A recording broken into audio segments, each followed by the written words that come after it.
Washington, New Hampshire had been a bedrock of Sabbatarianism in the late 1840s, with Cyrus and William Farnsworth, Frederick Wheeler and T.M. Preble all living nearby. By the 1860s though, spiritual decline had set in. D.M. Canwright and J.N. Andrews had worked in the area with limited success, and by 1867 the church had closed. Frederick Wheeler had now moved to New York State. There was a spirit of judgmentalism, bitterness, and a general backsliding that had set in amongst the members.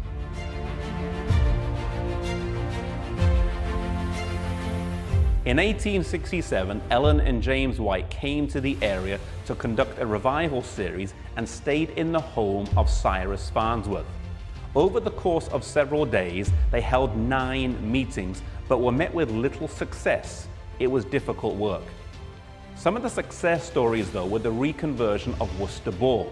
He had become a bitter antagonist of Ellen White and was a prickly character prone to critical comments. But as Ellen faithfully and tenderly appealed to him, he returned to the fold.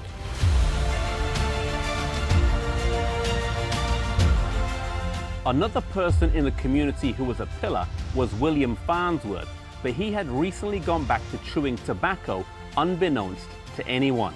His friends and family had no idea about this recent change, but his son Eugene did know. He had seen his father spitting in the snow when they were out in the woods and covering it with his foot, but he did not tell anyone and kept this to himself.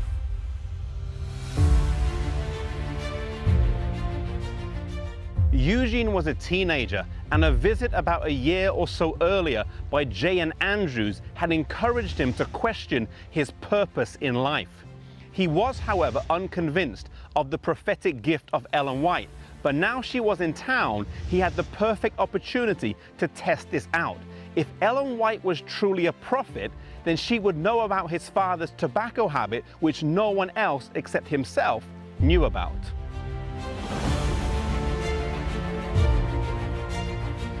As she was speaking personally to those present, some words of rebuke, some encouragement, she turned and looked at William Farnsworth and gave a pointed testimony about his use of both pork and tobacco whilst appearing to be a faithful defender of the faith.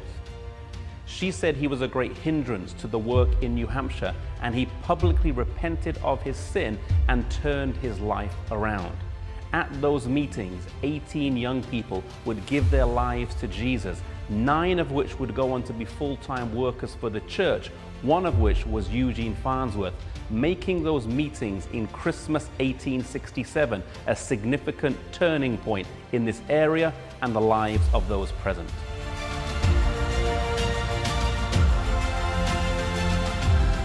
This story also illustrates the powerful impact of the prophetic gift, and while it was often used for broad and far-reaching messages, it was also personal in nature, speaking to people's individual needs and issues.